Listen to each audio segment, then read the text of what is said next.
할렐루야. 하나님 살아계십니다. 살아계신 하나님의 은혜와 평강과 축복이 저와 여러분들과 영상으로 예배하는 모든 분들에게 함께하게 되기를 주 이름으로 축복합니다. 준이는 되게 승환이는 되게 피곤한가 보다. 할렐루야. 네.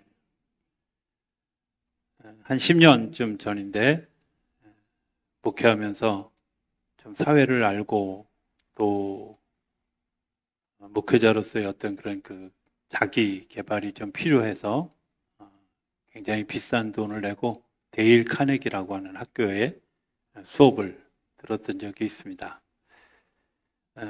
첫날 그 강사님이 해주었던 이야기 하나가 되게 기억에 남아서 그 이야기를 먼저 시작하고 설교를 시작하려고 합니다.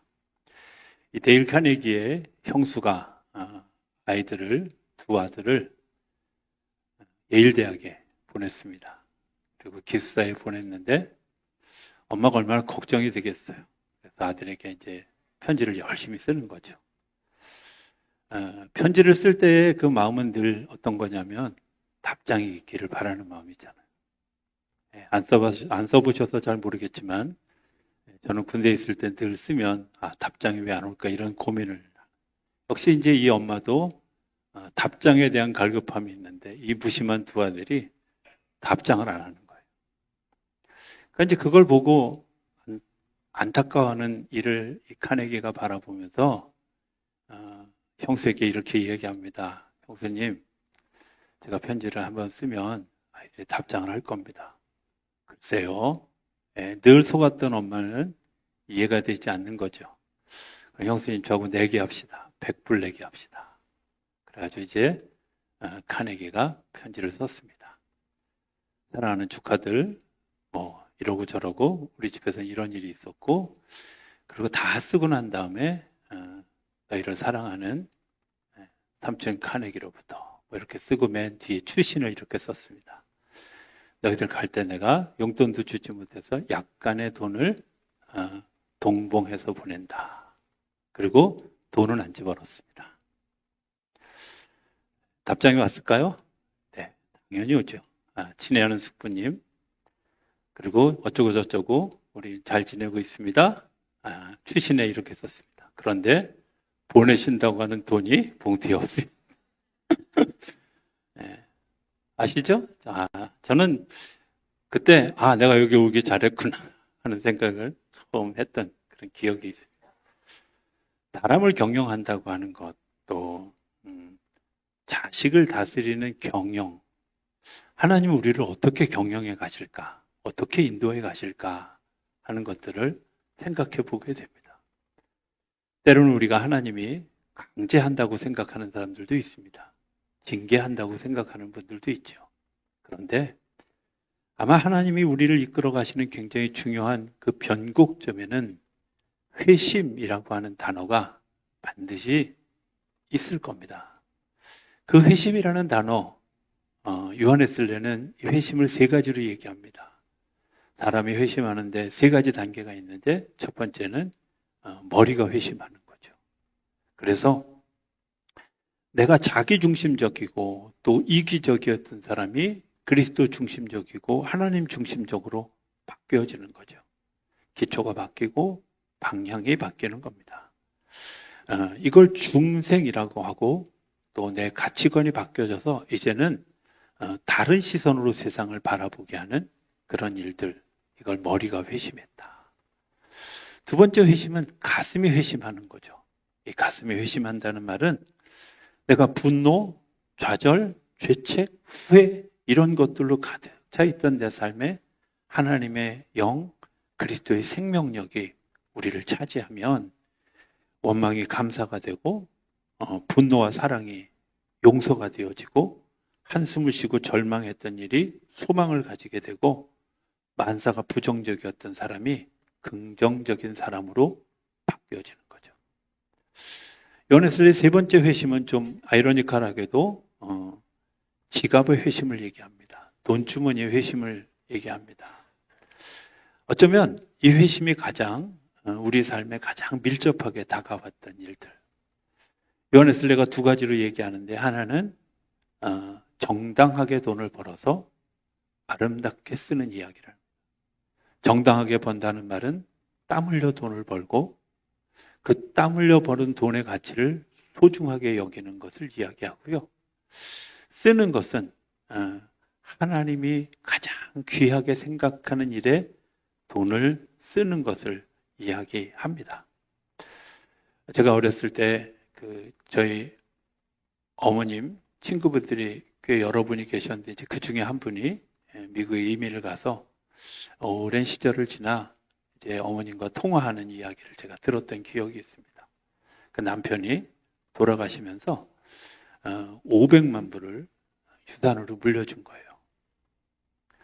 뭐 500만 불 그러니까 별로 되게 크지 않은 돈 같이, 한 우리나라 지금 돈으로 가치를 따지면 한 70억, 한 65억 정도 되는 돈입니다. 아직도 감이 안 오는 거 보니까 여러분들은 다 65억 이상의 돈을 가지고 계시죠. 어찌됐든 뭐 이분이 그 돈을 유산을 상속받고 나서 되게 마음이 이제 불편해졌습니다. 이 돈을 어떻게 써야 될까? 그래서 나가는 교회 담임 목사님과 의논을 하면서, 목사님이 이렇게 기부하고 뭐 이렇게 사용하고 또 이런 이제 사용처들을 잘 하고, 이제 나머지는 이제 노후에 쓸 수 있는 이런 여러 가지 여건을 제시해주고 동의가 되어져서 이제 그 사인을, 변호사가 와서 사인을 해야 되는데, 이 사인 용지를 갖다 놓고 이제 열흘 동안 계속 우리 어머님과 통화를 하는 겁니다. 야, 사인을 하는데 아까워. 손이 떨려. 옛날에는 그 국제전화가요, 돈 들어야 되는데 요즘처럼 카톡으로 전화하는 것도 아니고 국제전화, 그 비싼 국제전화 비로 매일 작은 어머니와 통화를 하시더라고요. 근데 그렇게 열흘을 통화하시다가 다음날 전화가 왔는데 돌아가셨다는 부고가 온 거예요. 제가 이런 마음이 들었어요. 아니, 자기가 번 돈도 아니고 남편이 유산으로 준 돈, 그거 그렇게 사인하는 게 힘들었을까? 거저 받았으면 거저 주어야 될 텐데, 다시 생각해 보면 내 돈도 아닌데 그래야 했을까 하는 생각을 해보게 됩니다. 오늘 말씀을 묵상하면서 그런 고민들을 해보게 되는 거죠. 오늘 말씀은 이렇게 얘기합니다. 너희가 경건과 또 말씀이 너희 삶이 중심이 되어야 한다는 얘기를 하고 있습니다. 바른 말씀, 경건에 대한 교훈, 주님의 말씀을 우리가 들어야 한다 하는 거죠. 우리가 말씀으로 여겨지지 않으면 나타나는 현상들이 있습니다. 그 현상들을 우리가 극복하기 위해서 해야 되는 일이 있는데, 말씀을 듣고 묵상하고 내 삶에 적용하고, 그리고 그 삶이 활용되어질 수 있도록 적응하는 일이 되어져야 되죠. 말씀을 읽을 때 그냥 내가 이게 좋은 말이야, 그거는 머리에 회심을 일으키지만, 그것을 내 마음속에 묵상할 때 내 가슴으로 내려오고 내 삶에 적용해지는 지혜가 생깁니다. 그리고 훈련하는 것을 통해서 내 삶에 적응해가는 거죠. 그래서 비로소 내 것이 되는 거라. 그런데 그 말씀을 의심하거나 또 말씀에 대한 생명력을 받지 않는 분들의 특징은, 오늘 성경에는 이렇게 얘기합니다. 4절에 보면 그는 교만하여 아무것도 알지 못하고, 말씀을 읽지 않는 사람들의 특징, 말씀을 말씀으로 여기지 않는 사람들의 특징이 있습니다. 이게 뭐냐? 교만해지는 거죠. 하나님이 없는 겁니다. 아니, 하나님보다 내가 더 뛰어나다고 생각하는 거죠. 하나님께서 내 삶을 주관하신다. 우리가 말은 그렇게 하지만 실제로는 내가 많은 것을 알고 있어서 하나님을 인정하지 않는 그런 마음들. 그래서 말씀이 들려지지 않습니다. 교만해지면 어떻게 되어질까? 내 컨트롤이 내가 스스로 할 수 없어지지만, 내가 모든 문제를 해결할 수 있다고 생각하고 또 내가 건강을 지킬 수 있다고 생각하고 내가 시험을 이길 수 있는 비결도 있다고 생각합니다. 그러나 넘어지고 나면 그런 생각이 들지 않지요. 병들면 두려워지지요. 내가 의도하지 않은 그런 일들이 일어나면 내가 얼마나 무력한 존재인가 하는 것을 알게 됩니다. 사실 생각해 보면 아무것도 아닌 정말 흙과 같은 존재임에도 불구하고 인간이 하나님의 말씀을 귀 기울이지 않으면 교만해지고 교만한 것 때문에 생기는 여러 가지 현상들을 경험하게 됩니다. 오늘 성경은 또 그 교만한 사람들이 누리는 두 번째 증상을 무지해진다고 합니다. 교만한 사람은 남 이야기 듣지 않습니다. 다른 사람이 얘기해도 다 틀린 겁니다. 그러니까 지금도 무지하고 앞으로도 무지해가는 겁니다. 네, 그걸 제가 굳이 이렇게 표현해요. 엔드리스 무지. 끝없이 무지해지는 거죠. 옛날에 무지했던 것보다 더 무지. 왜? 시대에 뒤떨어지고 또 사람들보다 경쟁에서 뒤떨어지는 그런 무지함을 가지고 가게 된다는 겁니다. 지금도 모르는데 앞으로도 아무것도 모르는 사람들이 되어지기 때문입니다. 세 번째, 이 무지한 사람들, 교만한 사람들의 세 번째 특징은 오늘 본문은 이렇게 얘기합니다. 변론과 언쟁을 좋아하는 자니 이로써 시기와 분쟁과 비방과 악한 생각이 난다. 분명하게 말씀이 없는 자들이 나타나는 현상 뭐냐? 변론하지요. 네가 옳으냐 내가 옳으냐. 여러분들 사실 생각해 보면 네가 옳으냐 내가 옳으냐가 아니죠. 제가 어제 성경 공부하면서 그런 얘기 드렸어요. 선한 사마리아인 비유를 제가 요즘에 성경을 읽다가 다시 이렇게 보게 되었습니다. 아마 저 같으면 그 선한 사마리아인의 얘기를 하면서 제사장들이 그렇게 못되게 그냥 지나가? 제사장들이 썩었어. 이렇게 얘기할 겁니다. 레위인들이 그렇게 지나가? 저들의 삶이 어리석어. 아니, 하나님, 이것도 하나님의 일이 아니야? 하고 변론했을지도 모릅니다. 어떻게 생각하면 정치하는 사람들은 강도가 날뛰는 걸 보니까 이 세상이 굉장히 위험한 세상이야. 이 제도를 좀 고쳐야 되겠어. 이렇게 생각하지요. 그런데 예수님의 관점은 그렇지 않았어요. 예수님의 관점은 그 선한 일을 한 사마리아인을 칭찬했어요. 지난 10월 말이 이태원에서 2년 전에 일어났던 참사의 이제 2주기였다고. 저는 지금도 아쉬워하는 마음이 있습니다. 누가 잘못했다? 어떤 일들이 일어났다? 아니, 그 이전에 정말 그 밤에 그곳에서 사람들을 살리려고 인공호흡하고 그 사람들을 살리려고 정말 땀을 흘리며 애를 썼던 그 사람들 찾아서 칭찬해 주었고 격려해 주었고 상을 주었다면 어떻게 되어졌을까? 어떤 세상이 되어졌을까? 이런 생각을 해보게 됩니다. 하나님의 방법들은, 하나님이 하시는 일들은 우리가 하는 일들에 대해서 축하하고 축복하고 격려하고 세우는 일이지 잘못된 것을 끄집어내고 그것을 끄집어내서 질책하는 일들이 아니라는 것을 성경 창세기 1장부터 시작해서 요한계시록 22장까지 어느 곳에도 없다는 거예요.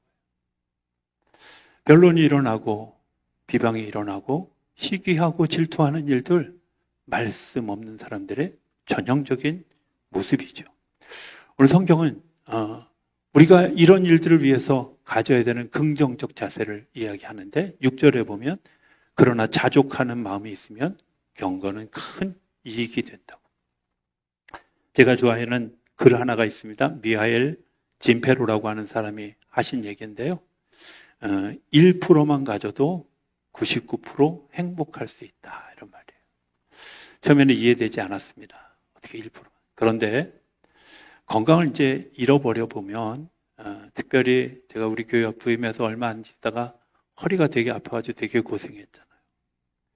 이 허리가 아프니까요. 아무것도 아니더라고요. 일단 침대에서 못 내려오더라고요. 화장실을 갈 수 있는 게 얼마나 행복한 일인지. 왜? 그걸 못 가니까 밥맛도 없고 누워서 일어나는 게 힘이 돼요. 내가 일어날 수만 있다면, 내가 걸을 수만 있다면, 내가 움직일 수만 있다면 행복하죠. 사실은 1%만 있어도 우리가 너무 과잉적, 너무 많은 것을 가지려고 하고 이런 생각을 가지게 되죠. 과속을 합니다. 이런 생각을 해봅니다. 제가 가끔 이따금씩 과속딱지를 받고 보면 내가 그때 그렇게 급하게 가야 될 이유였을까? 아니요. 가끔은 많은 것을 사들일 때 어떤 생각을 하면 이렇게 이것들이 다 필요할까? 하는 생각. 제가 되게 일 중독입니다. 아시는 분들은 아시겠지만 관계 중심이라기보다는 일이, 제가 1992년도 그 여름에 일들을 기억합니다. 제가 중학교 3학년 때부터 여름 성경학교 수련회 이런 거 한 번도 빠지지 않고 보조교사부터 시작해서 교회를 하다가 92년도에 딱 한 번 여름 행사를 못했어요. 수련회도 안 하고 성경학교도 안 하고 좋아야 되잖아요. 병났어요. 몸살이 났어요. 내가 이게 일 안 하니까 몸살이 나는 사람이구나 하는 생각. 양목교에 있을 때 우리 사철 집사님이 하셨던 얘기가 있어요. 도대체 목사님은 밤에 11시에 들어갔다가 새벽 2시, 3시에 나오는데 출퇴근 시간을 체크할 수 없다고. 제가 되게 충격받았어요. 내가 그렇구나. 가정하고 되게 멀었구나. 이런 생각들을 하게 돼요. 그렇게 일해야 될 이유가 있을까? 정말 그것 때문에 세상이 변하는 일들이 일어났을까? 생각해 보면 자족하는 마음 없는, 관리 능력 없는 내 모습이었다는 것을 깨닫게 되죠. 다윗이 전쟁마다 승리하고 그 승리할 때에 다윗의 마음속에 내가 이러다 교만해지지 하는 마음이 들어서 어느 날 금세공사를 불러서 내가 반지 하나를 좀 만들어라. 내 반지는 늘 몸에 있으니까 이것을 보면서 나를 좀 돌아볼 수 있는 문구 하나를 집어넣어서 반지를 만들어 달라고. 이 반지 세공사가 걱정이 되는 거예요. 왜? 반지야 만들 수 있지만 그 글을 어떻게 집어넣어? 그래서 다윗의 아들 솔로몬에게 가서 물어봅니다. 어떻게 하면 좋을까요? 솔로몬이 이렇게 대답해 줬어요. 잠시 후에 죽는다. 모든 것은 지나간다. 이렇게 쓰라고. 여러분들 기억해 보세요. 잠시 후에 죽어요. 주님이 부르시면 가는 거예요. 아무것도, 오늘 성경은 얘기하잖아요. 아무것도 가져갈 수 없습니다. 6절은 이렇게 얘기합니다. 세상에 아무것도 가져온 것이 없음에 또한 아무것도 가지고 가지 못하리. 어느 백만장자가 죽게 됐는데 너무 자기 재산이 아까운 거예요. 그래서 이 재산을 조금이라도 가져갔으면 좋겠다 이런 생각이 들어서 자기 관 속에 세 분에게 관 속에 10만 불씩을 좀 넣어달라고 요청을 했습니다. 그리고 이제 드디어 그분이 죽고 그분에게 부탁받은 목사님과 또 의사 선생님과 변호사님이 이제 그분의 약속대로 10만 불씩을 이제 부탁받았습니다. 장례식을 마치고 돌아오면서 세 분이 이야기를 하는 겁니다. 약속을 지켰어? 하고 물었으니까 목사님이 약속을 지켰지 당연히. 어떤 분의 약속인데. 그런데 11전 뛰었어. 이렇게 얘기하는 거죠. 누가 이렇게 또 격하게 의사 선생님에게 물어. 당신은 뛰었어? 그러니까 뛰었지 당연히. 어떤 분인데. 근데 그분이 의료시설이 여러 가지로 부족하고 힘들어서 더 오래 살 수 있었는데 살지 못한 것 때문에 안타까워서 병원 수리비를 50% 뛰었어. 이렇게 이야기. 변호사에게 물어봅니다. 다 넣었어? 다 넣지. 그게 어떤 돈인데? 목사님이 슬쩍 물어. 현금으로 넣었어? 그랬더니 아니 수표로 넣었지. 지금 안 얻는 분들은 뭐가 뭔지 모르는 겁니다. 여러분들 못 가지고 가는 거예요. 아무것도 가지고 갈 수 없어요. 겐 블렌차트라고 하는 분과 셰일든 보울즈라고 하는 사람이 쓴 부자의 황금률이라고 하는 책이 있습니다. 내가 부자가 되는 4가지 테스트가 있는데 하나는 행복 테스트, 해피 테스트입니다. 네가 이 일을 하는 것이 내가 즐겁고 너와 같이 일하는 사람이 즐겁고 내가 만든 것을 사용하는 사람이 다 즐거우냐? 그러면 너는 부자다. 하는 거예요. 나도 행복하고 나와 같이 더불어 사는 사람도 행복하고 그리고 내가 만든 물건 그것들 때문에 행복하다. 내가 빼앗기지도 않고 손해보지도 않고 또 기쁨을 누릴 수 있는 일들을 하고 있다면 우리는 부자인 거예요. 두 번째는 내가 목적이 뭐냐? 부자가 되려는 목적이 뭐냐? 부자가 되는 것이 목적이라면 당신은 실패한 사람이고 손해본 사람입니다. 라고 이야기합니다. 세 번째는 창조력 테스트입니다. 내가 가진 것들이 남의 거 모방해서 남의 거 카피해서 그냥 썼느냐? 아니면 내가 하나님이 내게 주신 재능과 은사를 가지고 창조적 능력을 발휘해서 창의성을 가지고 만들었느냐? 그렇게 쓰고 있느냐? 네 번째는 영원성 테스트입니다.